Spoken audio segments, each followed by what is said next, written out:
come down, we'll all go to the front. Yeah, and I can tell you exactly when it will be. Well, you're slow, so we'll have plenty of time to move. So it will be page 14. So really, you'll know because Kara will just be finishing. And I'll actually say thank you, Kara, for... Oh, well then we'll already be out there anyway, because we're going to... So she's going to be a reader. She's not the speaker. Oh, okay. So you'll hear me say... You'll actually hear me say thank you, Kara, for serving as a reader today. Okay. And it's at a section break in the service. Okay. Hi, how are you doing? Should I start somewhere close since I'm reading my book? Yeah, so if you want to sit somewhere close, that's good. Don't bother coming up right away because Elaine will do her thing and it's a little slow, and then I have a little thing. Yeah, I actually will call you up. And the words are here, or should I bring my phone? I'll bring your book. Oh, well. Yeah, so the pages that I sent you are just the first 6 pages of the book. Okay. So just bring the Yom Kippur part and you're good. Awesome. Thank you so much. Yep. Do you need anything? No, I'm good.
slowly.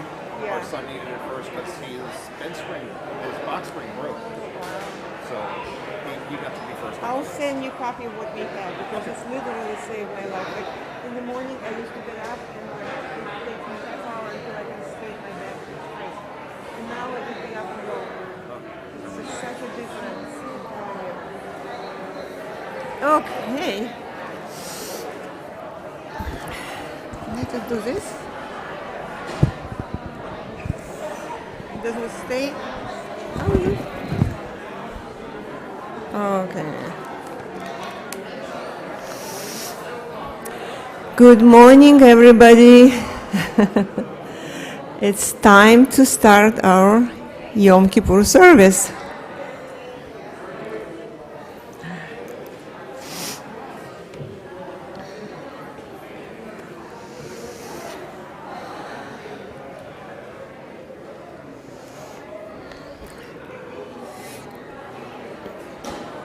Okay, please take your seats and we can start our service.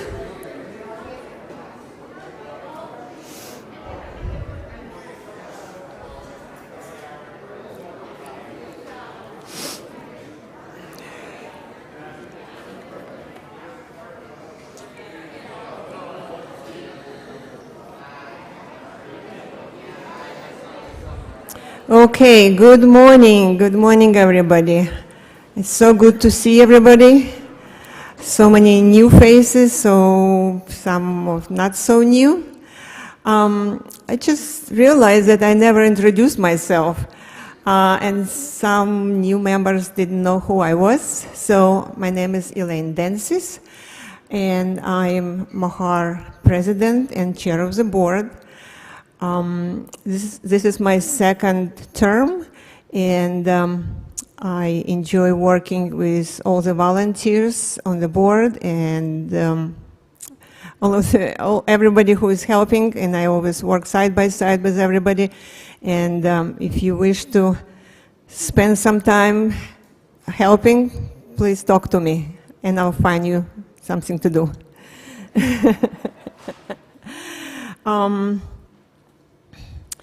So again, welcome to Machar Yom Kippur service, Shana Tova, Happy New Year, and I'm wishing all of you meaningful Yom Kippur, and if you are fasting, I wish you easy fasting.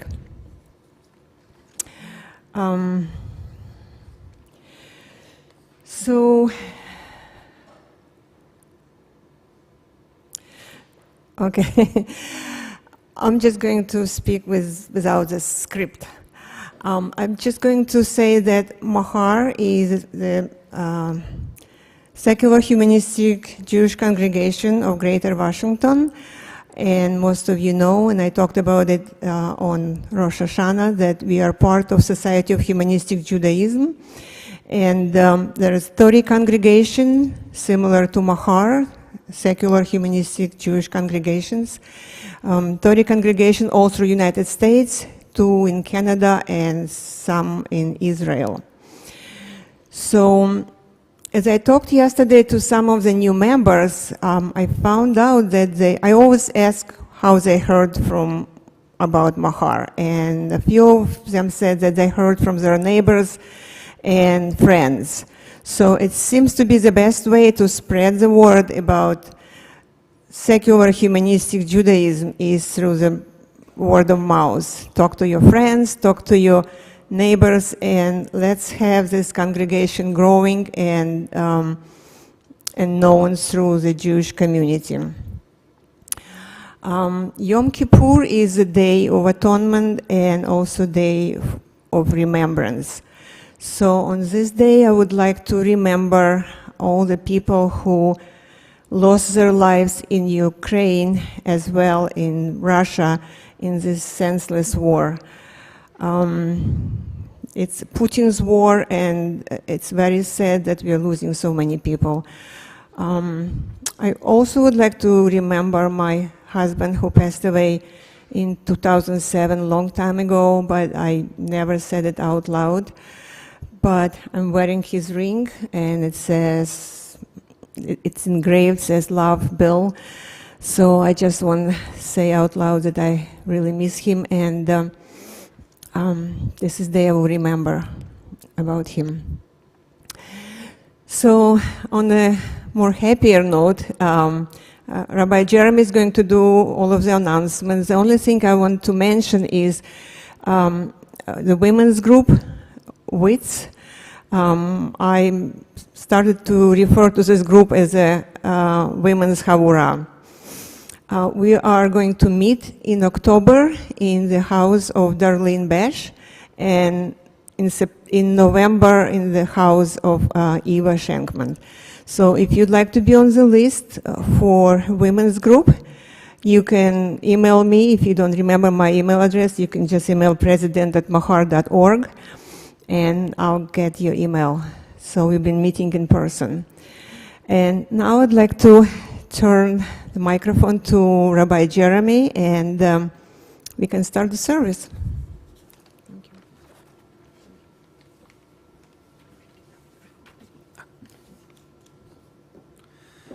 So welcome everybody. On behalf of the entire Machar community, welcome to our Yom Kippur Day service for 2022. Many of you are here in person with us, and thank you for being here.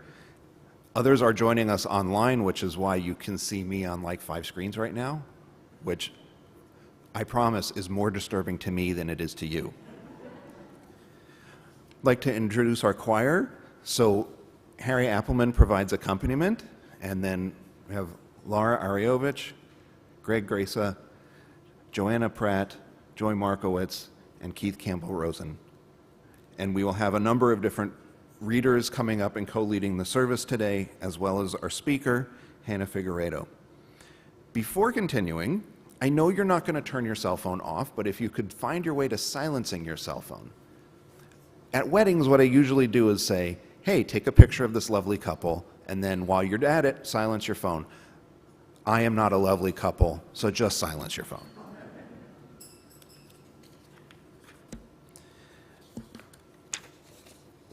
The lyrics to the songs are not in the Yom Kippur section of the book. They are actually in that tab at the back of your book, arranged into a short hymnal section. And you'll notice that the title of each song has a number. So when we get to a song that we're going to be singing this year, I'll give you the number for that song. Not every song that's listed in the book is a song that we'll sing every year. But it's a lot easier to have all of that stuff in there and not reprint the books year after year after year after year. Though we're here in community, whether we're in person or online, many of us don't know one another, or because COVID, don't recognize one another, because I'm probably the only Machar member who can recognize almost any of you just from this, which means you might not recognize everybody around you. Look, if you don't recognize the spouse that you came with because of the mask, that's a different problem. So just take a moment to turn around and introduce yourself to the people around you. Welcome new people, welcome back.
So hopefully we've had a chance to have brief, meaningful conversations,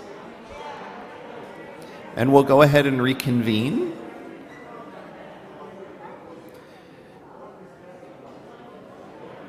The people I always feel worst for when we do this is the choir, because they're sitting next to each other and they've got to be tired of each other by this point, I would think. I don't introduce myself because I'm pretty certain everyone's tired of me by this point in the high holidays. No. It's okay. I do Freebird. So for those online, you're not able to introduce yourselves one another in person, but you can use the chat function to introduce yourselves and see who's there. A final note before we begin in earnest. The high holidays are, in part, about reconciliation, not only between people, but within ourselves as individuals. And this is a time for us to recognize the gravity of our mistakes and the heights that we can ascend to.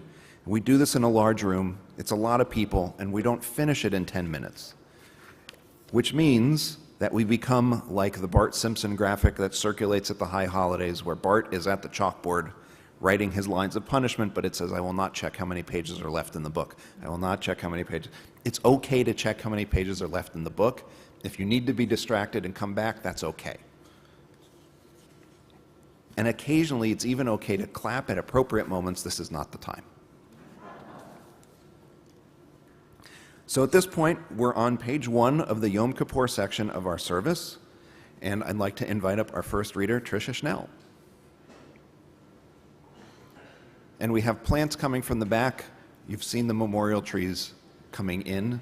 We'll talk a little bit more about those later in the service.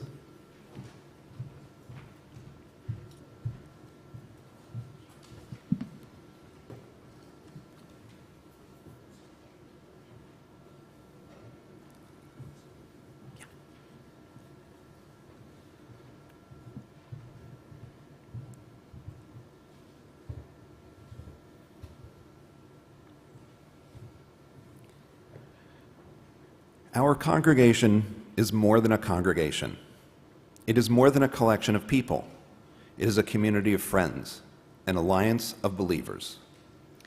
We are engaged in shared work.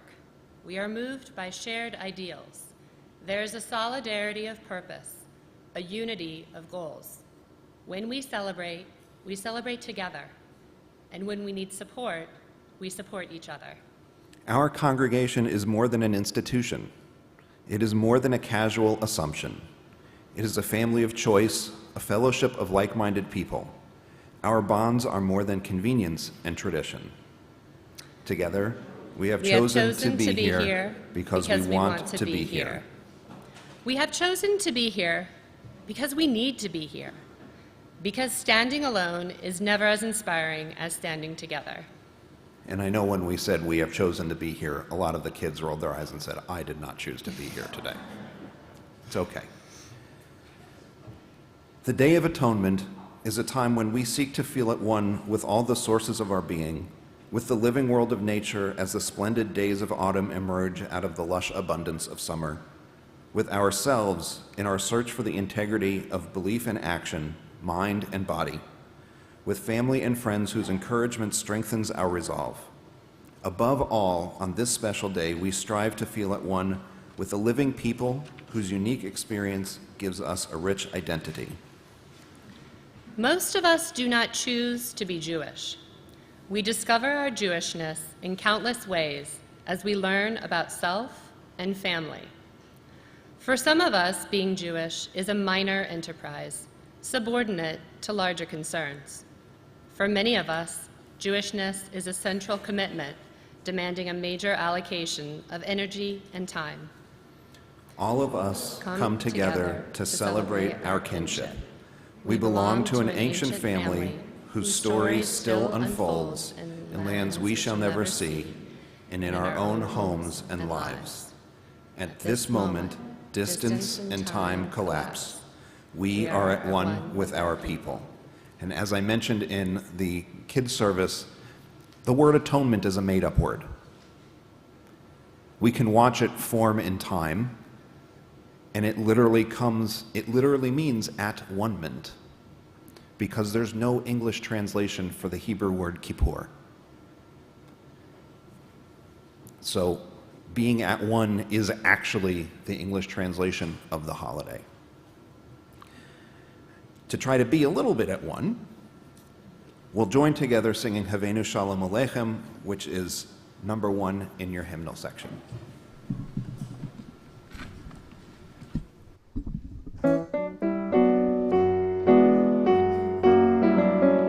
Havenu Shalom Aleichem, Havenu Shalom Aleichem, Havenu Shalom Aleichem, Havenu Shalom, Shalom, Shalom Aleichem, Havenu Shalom Aleichem, Havenu Shalom Aleichem, Havenu Shalom Aleichem, Havenu Shalom, Shalom, Shalom Aleichem.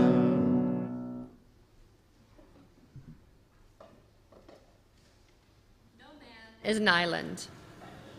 No man is an island entire of itself. Every man is a piece of the continent, a part of the main.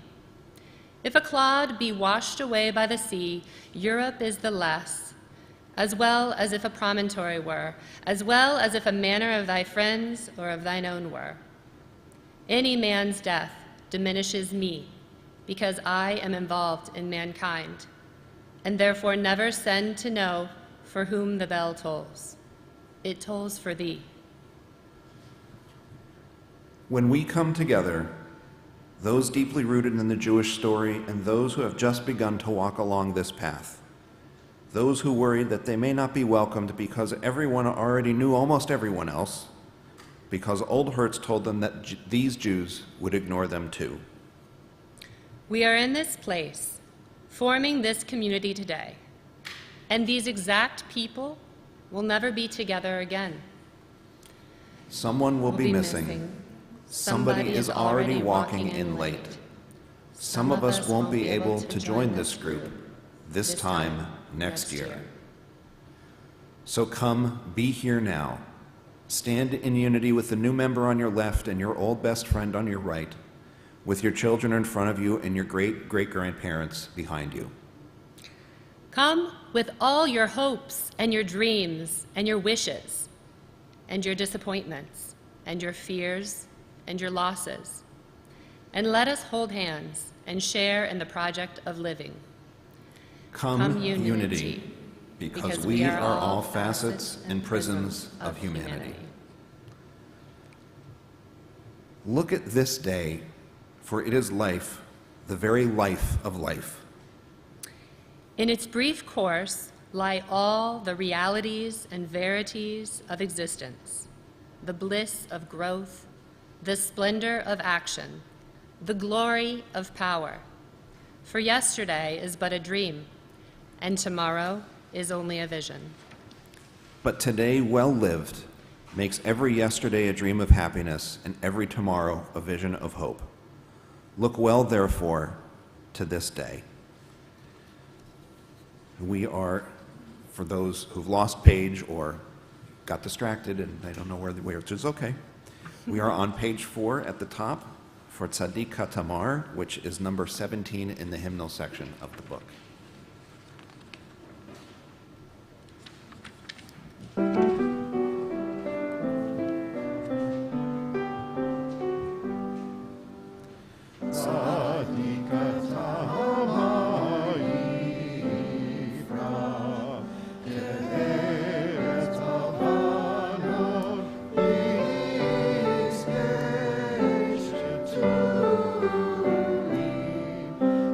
Olam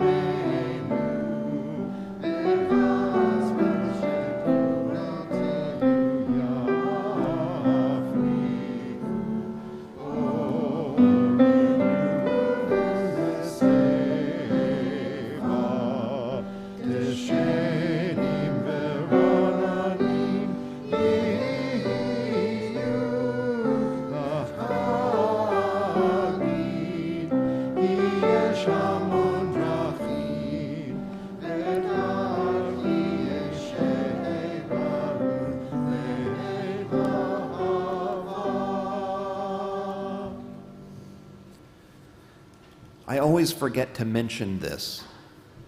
But if you don't know the words, or the words become difficult, it's always an option to hum, or the Jewish version of la la la, which is yai bye bye or die die die. So if the melody gets familiar but the words don't, there's always a thing you can say to kind of join in when, gosh, I don't know those words.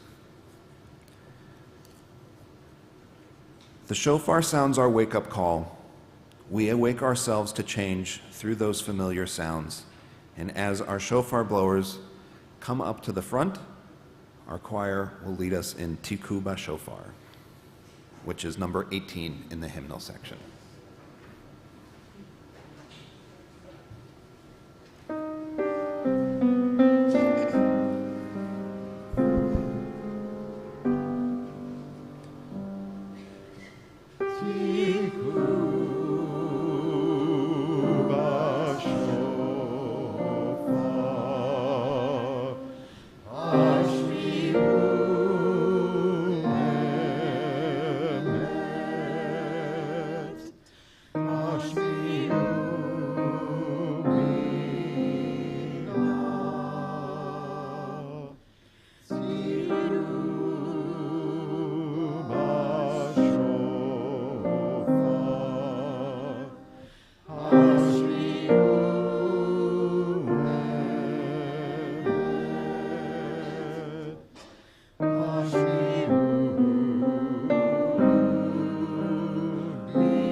So our shofar blowers are going to pick a microphone, because if they don't have a microphone, the people online won't necessarily hear it, but also we don't want to blast the people online right out of their chairs.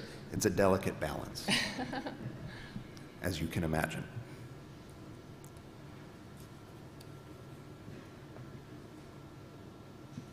Tekiah.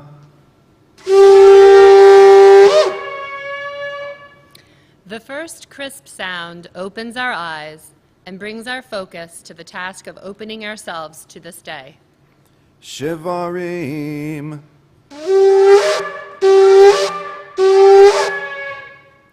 Three shorter wails now, announcing that the wheels will continue to turn as we turn and return on this Yom Kippur day. Each call urging us, listen, pay attention, be inspired. Teruah. 9 short staccato blasts this time. We are crying together for all the pain that we have seen in this last year, the loss we have felt in our own lives, and the loss we see in the world around us. It's the cry of disbelief and the commitment to heal ourselves and work again for Tikkun Olam, for repairing our broken world. Tekiah. Shivarim.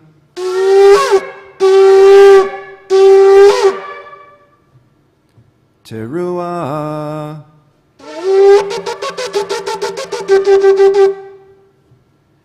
Tekiah.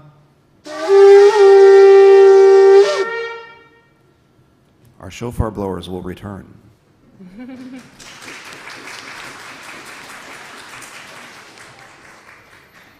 We are at the top of page 5.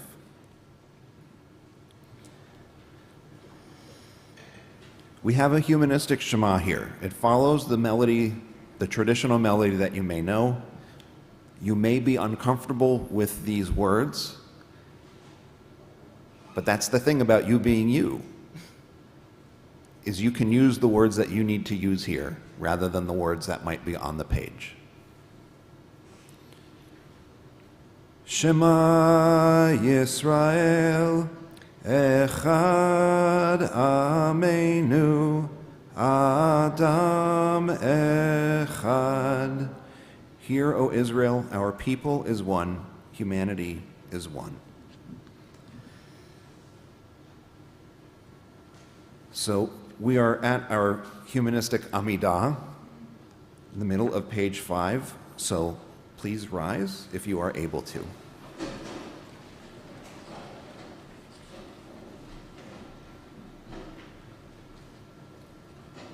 Omdim anachnu biachad.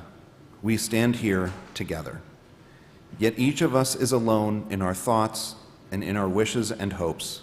We stand as the tree trunk with our deep roots in the ground.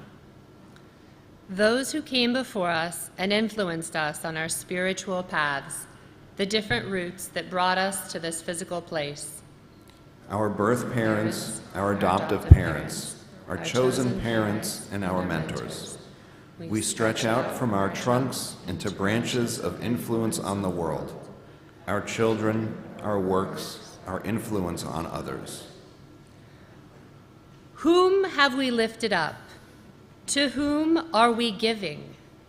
Who will remember us as their roots as they seek to create their own trunks on the great banyan tree of human existence? Stand for the meaning that you wish to make of this world, and stand for the work that it takes to bring that vision into reality every day. Take this moment to be grateful for the place you hold on the infinite chain of existence, into the ever-regressing past and the infinite possibility of tomorrow. Becoming that instance in the span of infinity will bring you to a deep inner peace that you can radiate back into the world.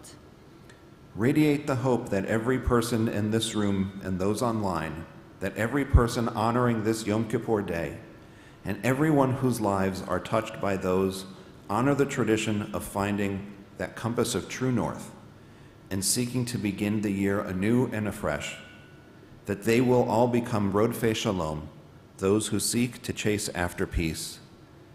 And perhaps one day we will all be able to stand together, even if just for a moment, in fulfillment of that constant peace, dream, peace, shalom. Please take a moment while you're standing for silent thought or meditation.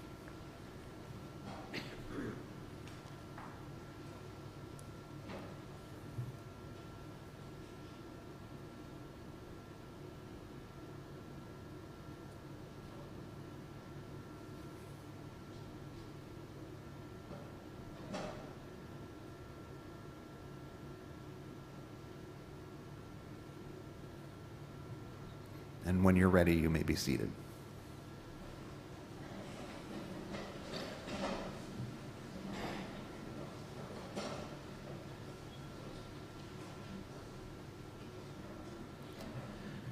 Thank you, Tricia, for serving as our first reader. I'd like to call up our next reader, Mimi Brody.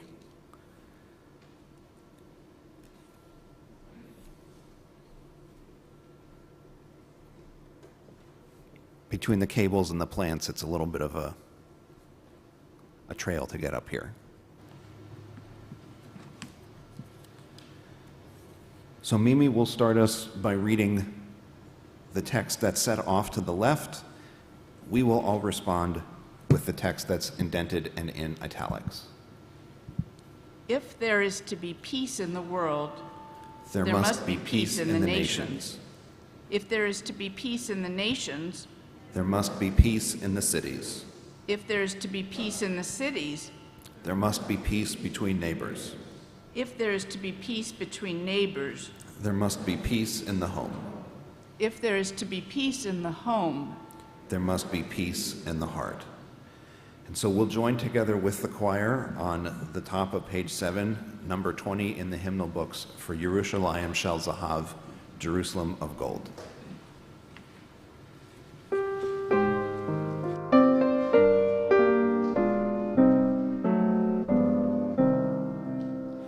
The olive trees that stand in silence upon the hills of time, to hear the voices of the city as bells of evening chime.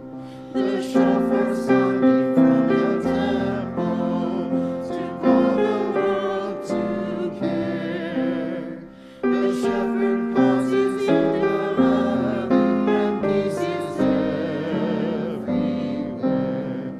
Yerushalayim shel zahav, Hashem kosher v'shalom, Aloli kol shirayim manikino.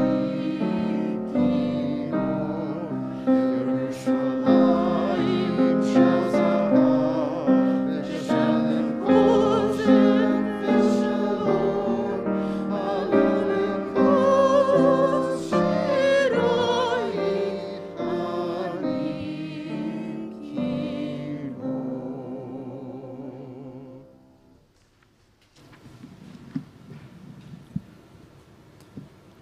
We seek peace. It is the most precious gift we can bestow upon ourselves. May we find the will to proclaim its message to all the peoples of the earth. May our country always be a stronghold of peace and its advocate among the nations. May contentment reign within its borders, health and happiness within its homes. may we strengthen the bonds of friendship among the inhabitants of all lands, and may the love of humanity permeate every home and every heart. May we labor for righteousness, and in so doing author a new book of life, blessing and peace. For we alone are the source of peace. I spoke last night a little bit about the 3 books that the Talmud says open on Rosh Hashanah and close on Yom Kippur, and that the traditional Yom Kippur and Rosh Hashanah services are marked by insertion after insertion after insertion, talking about a book of life, blessing, and peace. And so this is our nod to that we hope for life, blessing, and peace. Peace is more than an ideal. It's an achievement. There is no divine power that will give it to us for nothing. There are no laws of history that will guarantee its arrival. Peace is hard work. The forces of war and violence are very strong in our world. They hide in the deep unconscious of our mind. They attach themselves to personal greed. They find a friend in the lust for power. Too often, our mouth prefers peace, but our behavior prefers war. We praise love and harmony, but we indulge hate and hostility. We endorse kindness, but we subsidize cruelty. We have worked to work for peace in the same way we work for a living. In the age of nuclear destruction, it may be even more important. If you are neutral in situations of injustice, you have chosen the side of the oppressor. If an elephant has its foot on the tail of a mouse and you say that you are neutral, the mouse will not appreciate your neutrality. You kind of can't help but laugh at that a little bit, right? And so we'll be skipping over the next song, Sachaki, and moving to our Committed to Change section. Keeping quiet. Now we will count to 12, and we will all keep still. For once on the face of the earth, let's not speak in any language. Let's stop for a second and not and move not our move arms so arms much. so much. It would be an exotic moment without rush, without engines. We would all be together in a sudden strangeness. Fishermen in the cold sea would not harm whales, and the man gathering salt would not look at his hurt hands. Those who prepared green wars, wars with gas, wars with fire, victories with no survivors, would put on clean clothes and walk about with their brothers in the shade, doing nothing. What I want should not be confused with total inactivity. Life is what it is about. If we were not so single-minded about keeping our lives moving, and for once could do nothing, perhaps a huge silence might interrupt this sadness of never understanding ourselves and of threatening ourselves with death. Perhaps the earth can teach us, as when everything seems dead in winter and later proves to be alive. And now I'll count to 12.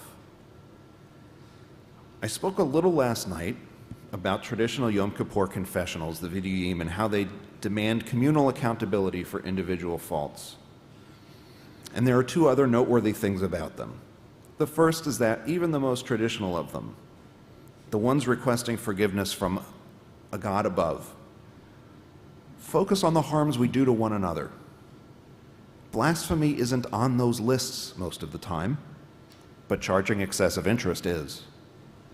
Worshipping false idols doesn't make some of those lists, but making false oaths, plotting against one another, theft, violence, and even self-harm through food and drink, all rate mentions as things we stand to account for.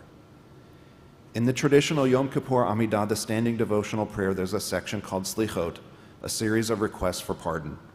That section starts not with an appeal outward, but with a call to look within. It begins with this question: to whom can I cry out over the bloodshed of others when my hands have spilled my own blood?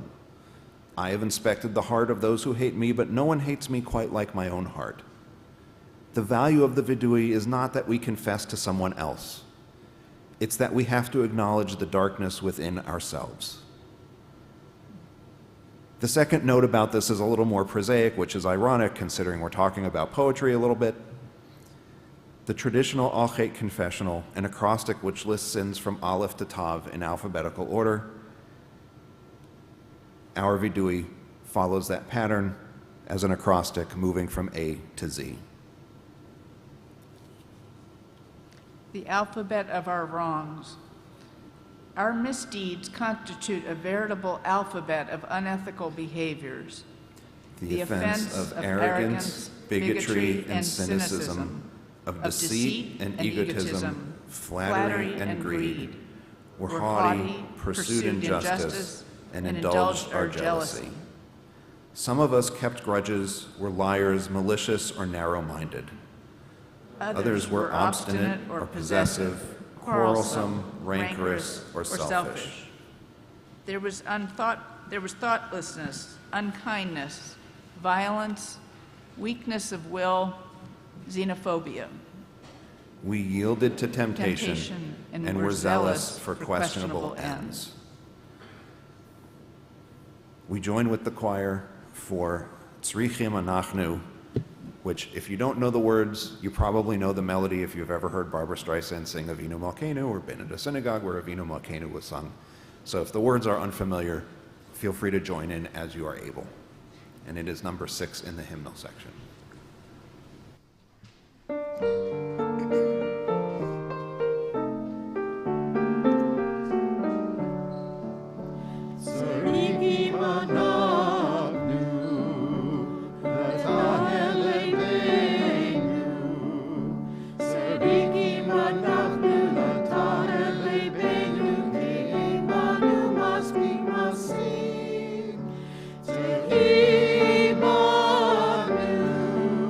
Tzedakah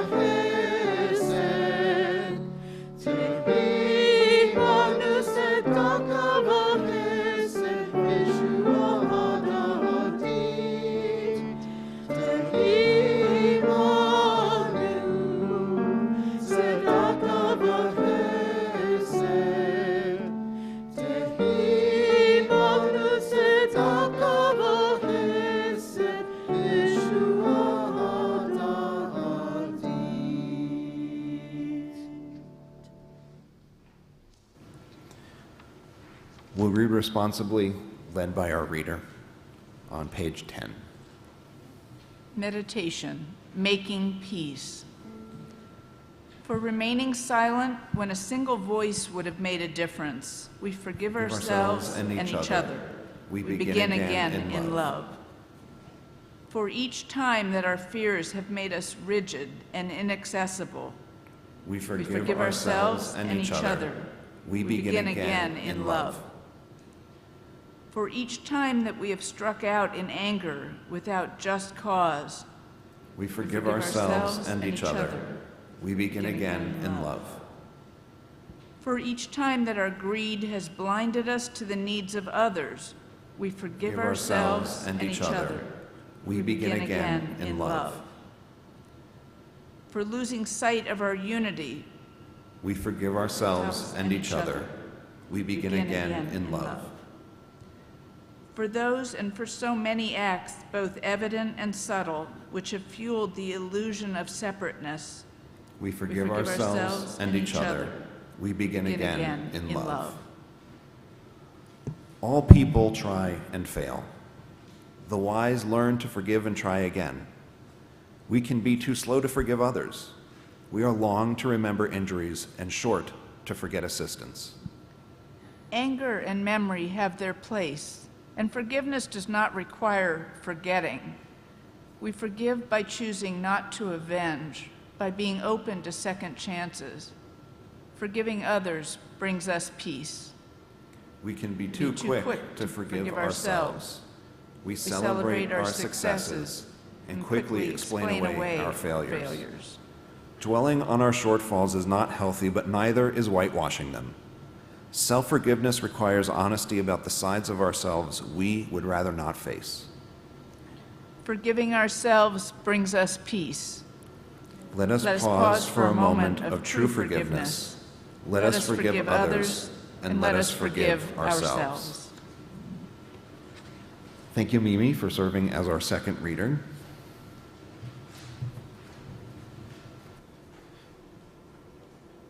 And I realized, looking at the way we've arranged the book, that it probably seems kind of intimidating to see this invitation to our speaker. Oops. Our speaker this morning is Hannah Figueredo.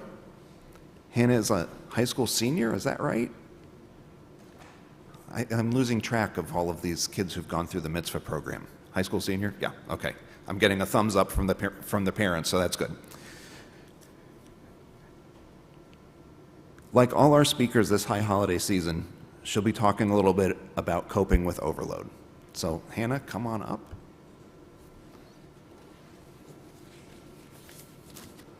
And whatever microphone you like is good with me.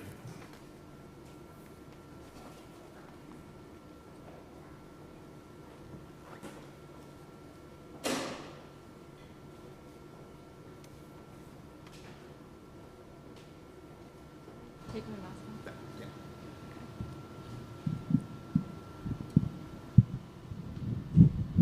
off. Okay. No. Hello. I'm trying to adjust. I don't think it does. It move?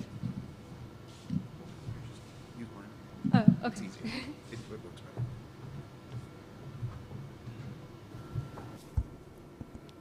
Okay, yeah, that's better. So yes, I'm talking today about coping with overload.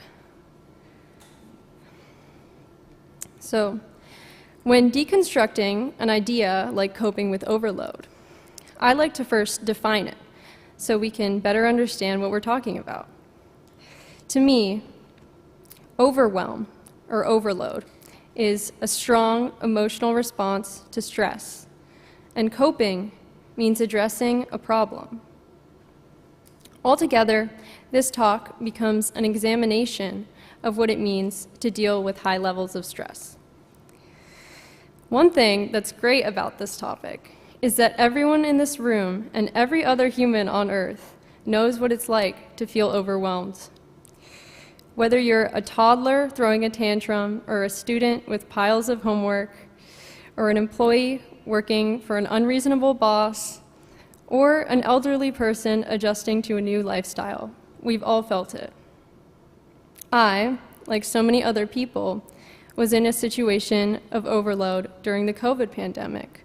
But I know that you've already heard countless people talk about that, so I'll spare you.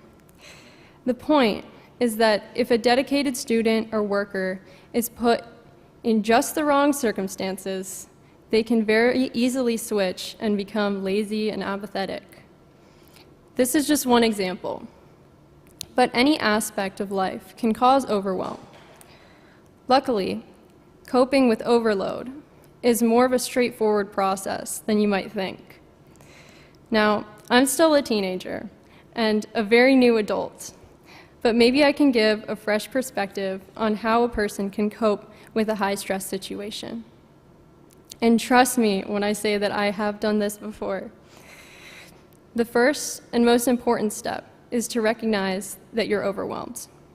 This might seem obvious, but it's surprising how difficult it can be to become aware of a negative situation and to know that you can do something about it. So watch out for feelings of pressure, irritability, chronic fatigue, and a decline in motivation and overall satisfaction. Once you've accepted where you are, you can take a step back and listen to what you're trying to tell yourself. Take note of your emotions and where they're coming from. Why do you feel this way? You might notice a theme after some reflection, or maybe you don't. Some people can find it difficult to access or understand their emotions. If this is you, make sure to spend extra time on this step. You can use any medium that allows you to spend time with your feelings. I prefer journaling because it records my emotions in the moment on paper. I can see them in a clear, concrete format that helps me understand what's going on. Now, I would be careful here because if you're exploring negative emotions, it can be harmful to spend too much time in that state. That being said, journaling is very effective and a tool I believe everyone should use. Once you have a better understanding of the problem and how it's affecting you, you can move on to the next stage of the process. Now, it's time to develop a game plan. If you feel comfortable, you can start by reaching out to family and friends to ask for advice. Remember that everyone brings in a perspective that's uniquely shaped by their experiences. So if something feels like it doesn't apply to you, don't use it. Spend time working out some ways to fix your situation, and then write them down. Finally, this is very important. Make a list of reasons why you care about changing your circumstances. And you can refer back to this plan and list to keep you motivated and on track. This is where you can start taking real action. Start slow, and once you see changes to your life or outlook, do a little more. Keep moving forward and adjusting your actions until you find peace and balance. This is when you know you've completed all the steps to coping.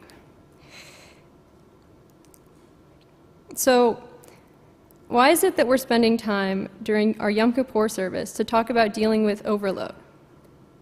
Well, we spend a lot of today focused on where we missed the mark in the past year and tend to apply this reflection onto the outward part of our lives, to our relationships and impact. While this is a very important part of the holiday, we must ensure that we don't neglect to reflect on things we could have done better for our own well-being and happiness. With this mindset, we can view Yom Kippur as the starting point for identifying feelings of overload in our lives and the first step of the process of coping. Thank you. Thank you.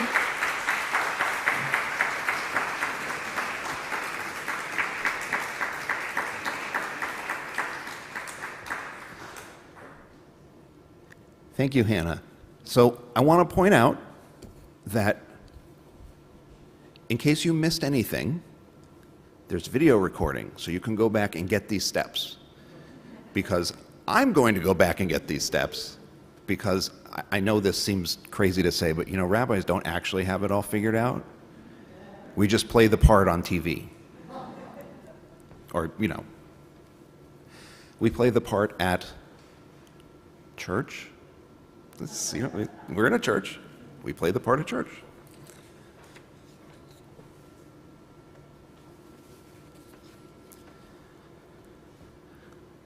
I'd like to invite our next reader, Cara Blank Gonzalez, who is, as it happens, Hannah's mom. This was entirely intentional.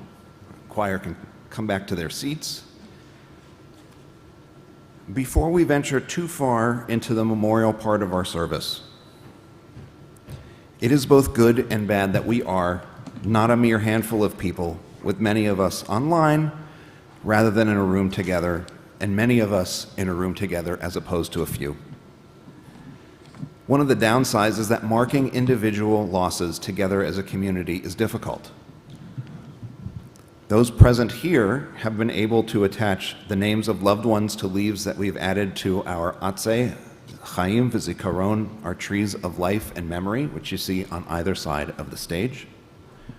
For those on the online live stream, if you are willing to share with others the names of loved ones you've lost, please feel free to add those names to the chat. We may not be able to say every name together, but we can at least find imperfect ways of sharing our grief and our memories. And before we start, I'm going to light a memorial candle for this portion of our service.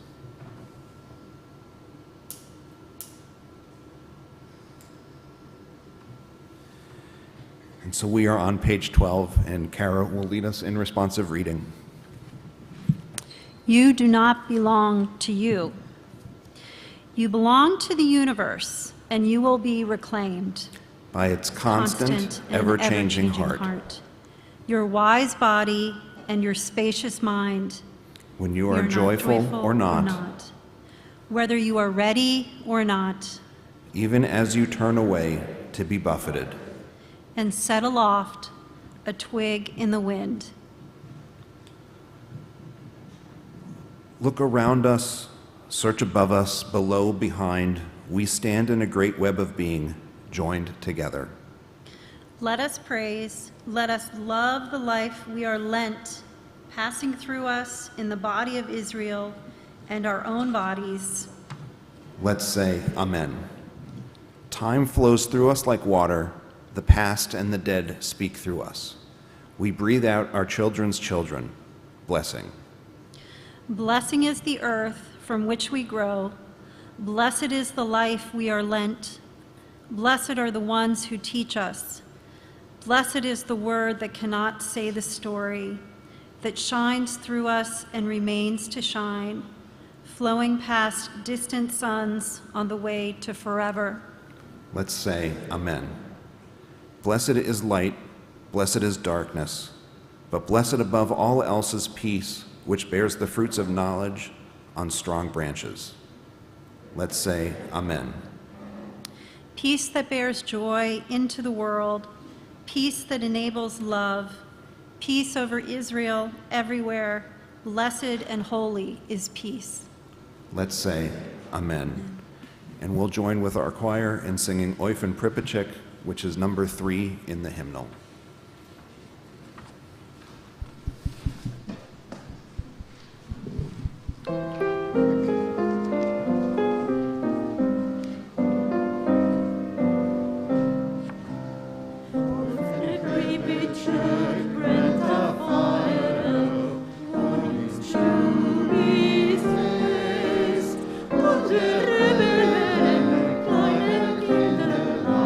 Dem alle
talking about this song, it's worth noting that this old single-room shtetl house that they're talking about, the cheder, is coming through with more than a little bit of the hazy gauze of nostalgia. The teachers were almost never actually rabbis, even though the song says, "Und der Rebbe learnt," and the rabbi teaches. They were usually yeshiva washouts. They were usually poor. They very often lived alone, and all too often they were bitter or even cruel. That tradition, by the way, carries on today a little bit. If you've been paying attention to the news out of New York City and the yeshiva schools there. The New York Times report that talked about this, that was also published in Yiddish, which is very unusual for the Times, did not include the numerous reports of physical abuse of students that are often come out of these schools. At the same time, the song is a testament to how memory works. The past is always more complex than our memories allow, and our recollections are as much about what we read into the past as they are about what actually happened. This can be harmful, but it also tells us a lot about ourselves. And on this holiday of introspection, as you remember those you've lost, examine what those memories say about them and about you. This is about to get slightly confusing, but I promise it will all pan out in the end. You are currently in the Yom Kippur section of your book. Please turn back to page 16 in the Kol Nidre section of your book.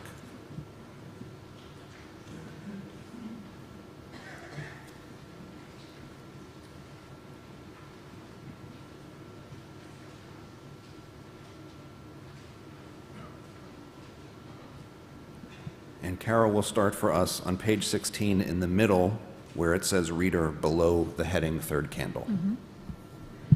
Each of us is more than an individual. We are members of a living people. Our lives stretch back into the past and reach forward into the future. As we dream of tomorrow, we do not forget our yesterdays. We remember our loved ones who have died. So long as we live and remember, they shall live too.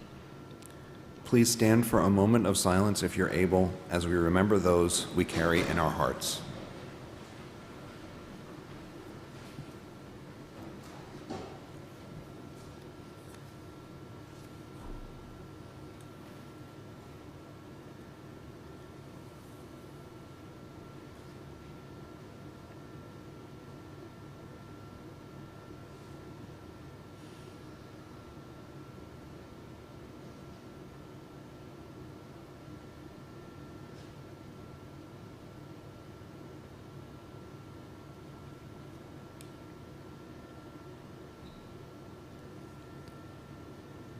Zecher Tzadikim Livracha, together, may the memory of good people be a blessing for us.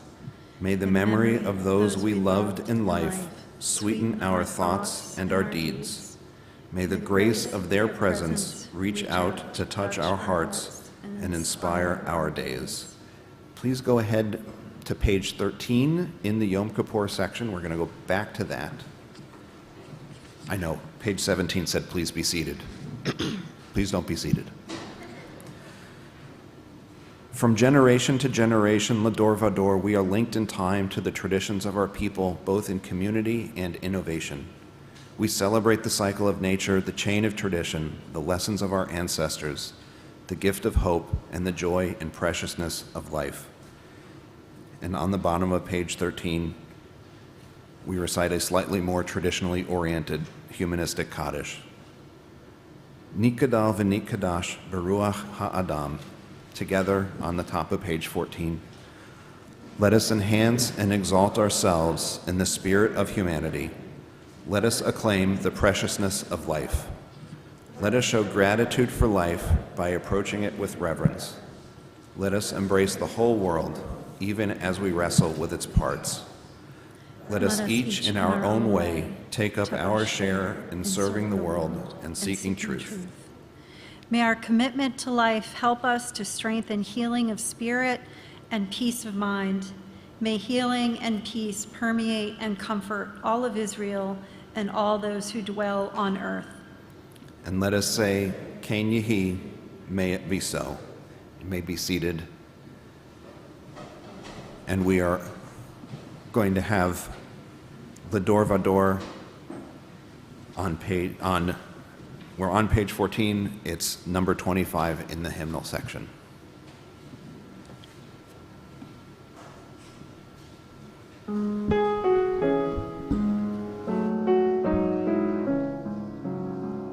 Le Dor Vador,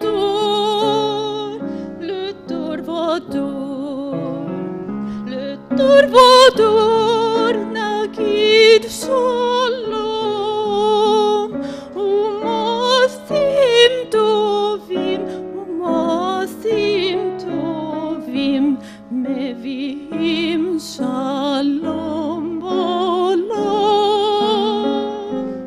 Dor Vador, le Dor Vador, le Dor Vador, Nagid Shalom, Umasim Tovim, Umasim Tovim, Umasim Tovim. Harovi everlei beinu, ve'al tefatenu, ki enachdosim shalom, ba'olam, ba'olam. Dor Vador, le Dor Vador, le Dor Vador, Nagid Shalom, Umasim Tovim, Umasim Tovim, Umasim Tovim.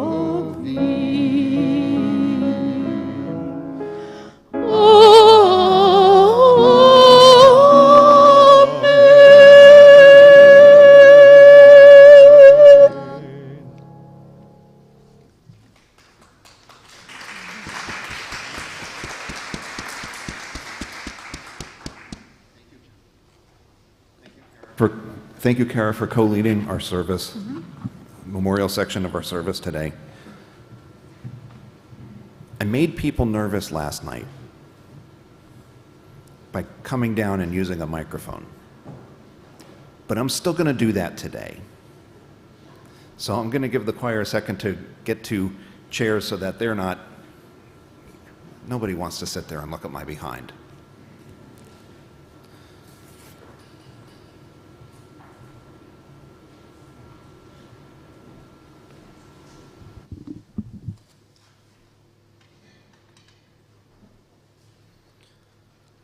So last night at Kol Nidre, I talked about the high holidays as actually being about overload.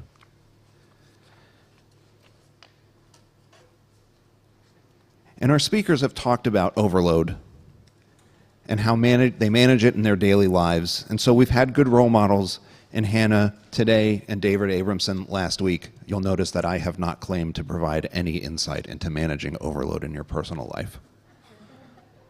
There might be a reason for that. But one of the oddities of making life at a congregation go is that you deal with things from the absolutely mundane, like setting up folding tables. I joke there should be a class about this in rabbinical school because I've done it a lot, to the extraordinary moments of the year and of people's lives, and sometimes those things combine. Monday was a little bit of both when I got this text message from our administrator. Quick question from the administrator. Best option for the weekly update tomorrow. Gemar Chatima Tova, or 2. Shana Tova, or 3. Nothing, just start with the Cedar Lane details. Thank you. Tara unfailingly says thank you. On the surface, this is a completely mundane decision. We need to say something at the top of the weekly update email, so what should we say? Looking at it a second time suggests something a little different. Do we use the traditional Yom Kippur greeting, Gamar Chatima Tova, hoping that someone is inscribed and sealed in the book of life for another year? Gamar Chatima Tova means may you be sealed for a good ending. Very grim. Do we say Shana Tova, which is lovely, have a good year, but isn't typical for Yom Kippur because, let's face it, that's a little optimistic for Yom Kippur? Or do we just get down to brass tacks? For better or worse, we just got to brass tacks. But starting that email is weirdly a theological decision. What do we say about this holiday? How do we, as Machar, as humanistic Jews, as Jews generally, as people, how do we understand this holiday? Last night I suggested high holidays are intentionally there to overload you. Their goal is to hit us in a variety of ways, sonically with the shofar, through memory, through mourning, and a little bit of Jewish guilt, to overcome our usual compartmentalization of our troubles and the troubles of others. And at this point in the service, I know you're counting pages, we're hanging between 2 points. We finished a memorial section. We're about to start a section about moving into a hopefully hopeful future. We hope that it's hopeful, therefore it's hopefully hopeful. It wasn't a typo. If you're familiar with traditional Yom Kippur, the full-day exercise in self-affliction, the dress rehearsal for death, hope might seem odd. But Yom Kippur has its joys too, and not just eating for those who are breaking a fast. There's a tradition, an old one, more than 1,500 years old, that the two most joyful days on the calendar in the Jewish year, during the time of the Second Temple, were the 15th day of Av, which doesn't necessarily mean too much to you, just know it's really hot. It's hot here too, because it's like August. So the two most joyous days are the 15th day of Av and Yom Kippur, which is not a holiday we associate with like, yay. On those days, the tradition goes, the maidens of Jerusalem would go out into the fields in their best dresses and dance. The wealthiest and poorest would exchange clothes and encourage onlooking suitors to consider the merits of the person and not their wealth. And a new dress does a lot to make someone see you a little bit differently. That's the idea. It would seem like this kind of joy doesn't fit with Yom Kippur, that the day on which the rabbis claimed our sins are cataloged, efforts at redemption assessed, and fates sealed for the year, that day shouldn't have too much joy. But we should second guess the rabbis. The idea that traditional Judaism has long advanced for Yom Kippur is that repentance has to be completed in this world, today, for Yom Kippur to do its work on the divine ledger books. But the rabbis knew this couldn't be true because they acknowledged that we don't understand the whys of who lives and who dies and who prospers and who suffers. Even the great Maimonides wrote at length about what it takes to be truly repentant. He has a whole book of Jewish law called Sefer Teshuvah, Hilchot Teshuvah, the laws of repentance. Writes at length about what you're supposed to do, how it all works, only to eventually conclude that actually we don't know. And if Maimonides doesn't know, I figure I don't know either.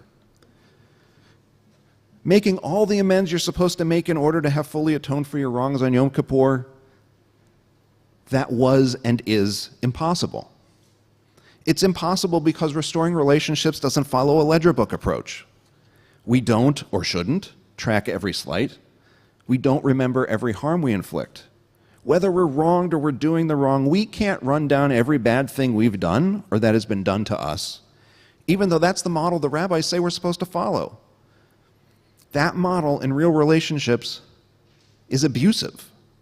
It's not one that leads to reconciliation, and on some level the rabbis knew that when they shrugged at having to explain how all of this apologizing and book of life and death thing could possibly work.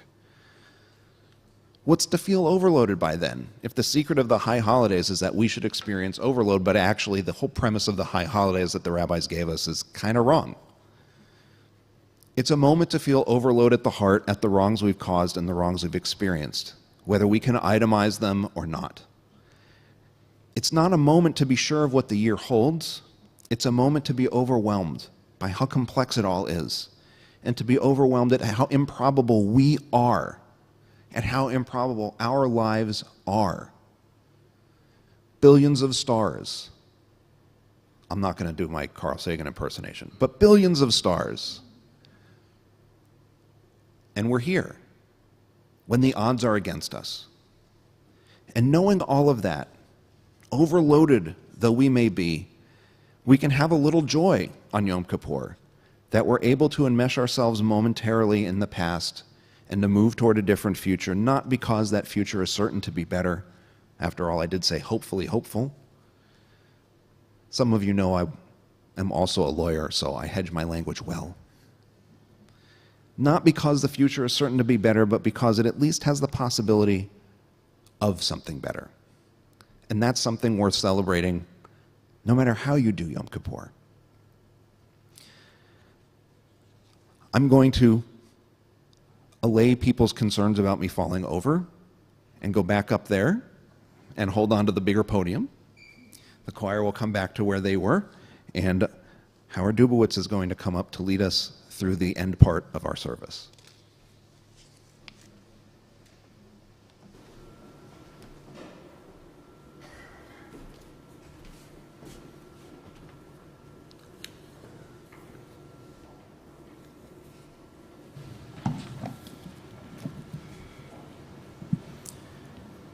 And we are on page 14, under Believing in Our Future.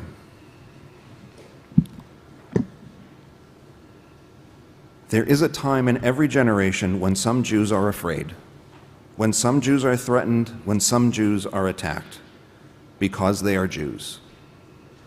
But that is not our only story. They are stories of survival, stories of success, stories of new beginnings, stories of laying down new roots. Because another generation becomes the future.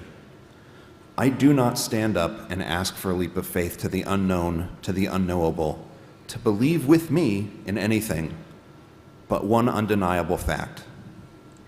The future is coming, and we must leap into it. Carrying our jars of fallen tears, our pockets filled with Hebrew letters, and our hope as the new day dawns. One day, Rabbi Yochanan was on a journey, and he noticed a man planting a carob tree, and he asked him, "How long will it take for this tree to bear fruit?" 70 years, the man replied. He then asked him, "Are you sure you'll be alive in 70 years?" And the man replied, "I found the world ready with previously planted carob trees. As my forefathers planted them for me, I will plant them for my children." Today, we stop to consider what is growing in the orchard of our lives. What have we planted that generations beyond ourselves can reap? Today, we stop to consider the impact of our lives on future generations, knowing that in time we too will be ancestors. Today, I stand back and survey my land. Today, I tend to the soil of my life. Today, I plant so that generations to come can reap. We are on the top of page 16. We will be led by the choir in singing Na'aseh Shalom, which is number 8 in your hymnal section.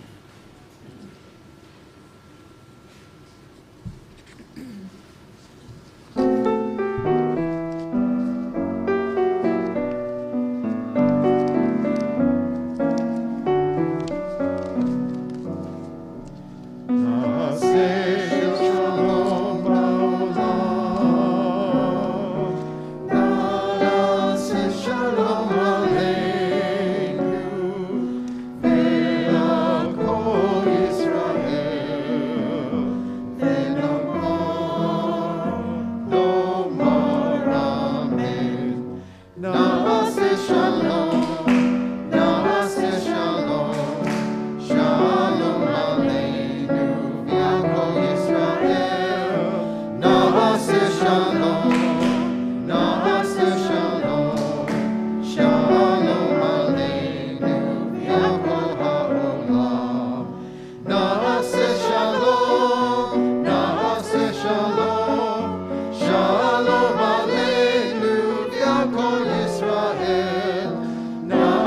shalom, na'aseh shalom, shalom aleinu v'yakol ha'olam, na'aseh shalom, na'aseh shalom, shalom aleinu v'yakol ha'olam.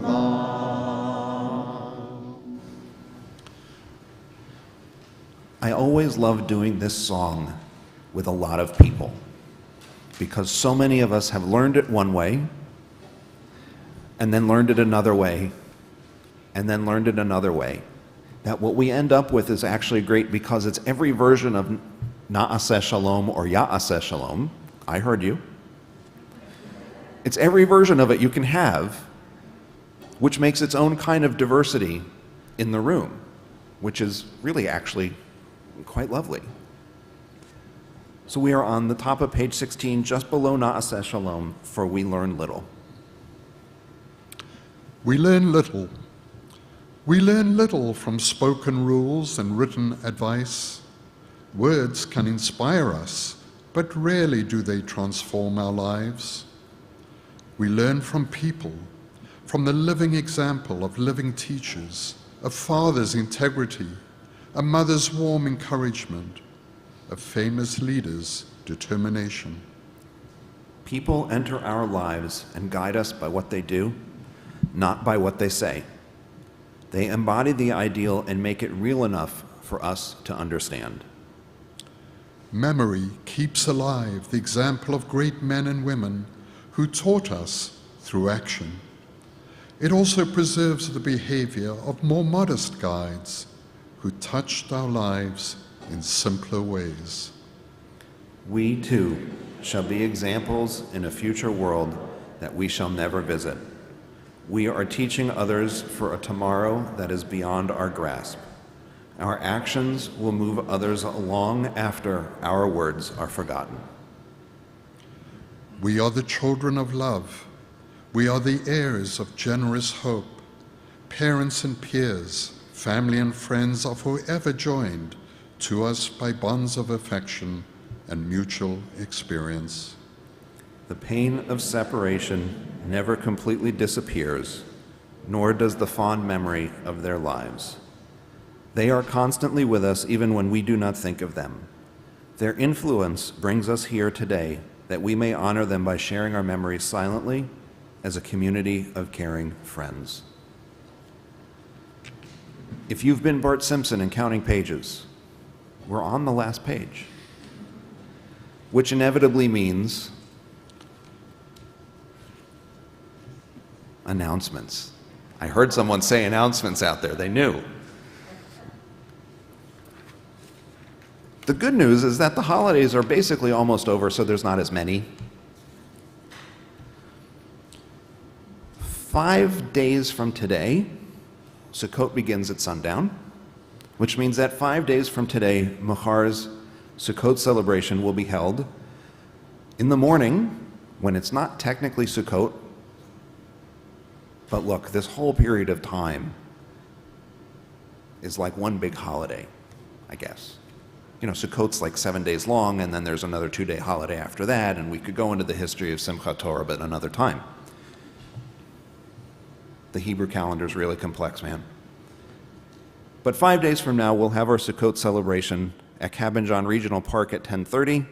Parents of JCS kids, this is an official JCS session. Teachers will be there. There will be appropriate activities for all ages. The kids service made a paper chain that will go up in our makeshift sukkah, so it's a real thing. Sukkot's a real thing. You can actually build a sukkah on the side of an elephant if you can get it to stand still, just in case you're wondering about weird details. We will not have an elephant. Adult Ed will have an online session the following week, and JCS will reconvene at Milton Gottesman School the week after that. Check the email that came yesterday that we tortured ourselves over figuring out how to start. Gamar Chatima Tova, Shana Tova, maybe we'll just tell them to go to Cedar Lane Unitarian. Great. Check that email, because that has sign-up list for the Sukkot event, because there will be a potluck lunch afterward. And potluck only works if you bring your pot or your paper plates or your utensils or your casserole dish. I lived in the Midwest a long time. No one brought pots. Everybody brought casserole dishes. We have many, many people to thank for making today's service possible. This is the longest list I've had this entire high holidays, full page. We, of course, thank Tara Newhouse, our administrator, for making the Machar trains run on time, dealing with registration questions and waitlist questions, and am I allowed to bring food on Yom Kippur? Yes, but it's in bad taste, so just hide it. Our volunteers include Darlene Bash, Barry Dancis, Elaine Dancis, Marty David, Will David, Michael Friedman, Amy Kotkin, Larry Lawrence, Joyce Rosenthal, Jack Schwartz, Nadine Wetstein, and Michael Whitman. Our accompanist has been Harry Appleman. Our choir, Laura Ariovich, Greg Greisa, Joanna Pratt, Joy Markowitz, and Keith Campbell-Rosen. Our children's service leader is Rachel Hanadari. Our readers have been Cara Blank-Gonzalez, Mimi Brody, Howard Dubowitz, and Tricia Meeks-Schnell. And look, we just put this in alphabetical order, so it's in no particular order. We also owe thanks to our Cedar Lane staff, Claire J. Cox, Lizzie Person, Jose Morant, Rufo Nasol, and Michael McRickard, who have beamed us into the internet without beaming us out. We also owe thanks to all of you for coming, because we don't do this just so that I can stand on a stage and be on the internet, because really this is not my natural habitat. My natural habitat is a library,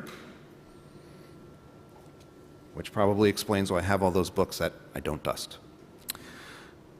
So thank you for coming. If we've not met and we're here in person, feel free to track me down after the service. I promise I will wear my mask. Or you can email me at rabbi@machar.org. If you're joining us online, you can email me at rabbi@machar.org. I'm happy to hear from you. I don't get to interact with enough people enough of the time. Apparently it makes me surly. I don't know.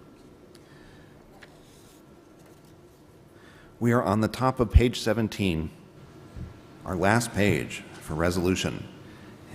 And while we're reading that, I'll ask our shofar blowers to come forward.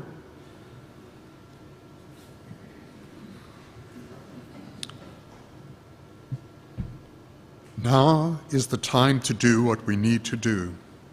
Now is the time to think about our lives, to think about our behavior, to think about the people we admire and love.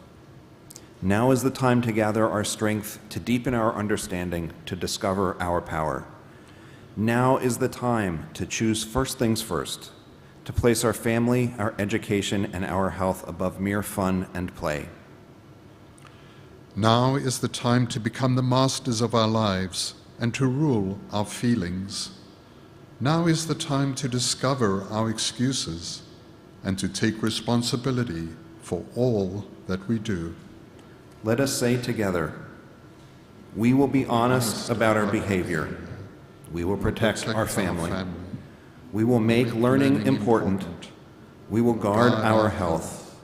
We will control our feelings. We will take responsibility for all that we do. And before we hear the shofar for the last time, we join together in singing Ani Ve'ata, which is number 26 in the hymnals.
So I would like to say, blessed are we to be together as a family and a congregation as we celebrate high holidays led by our Rabbi Jeremy in the manner of our ancestors. Okay, thank you, Jeremy.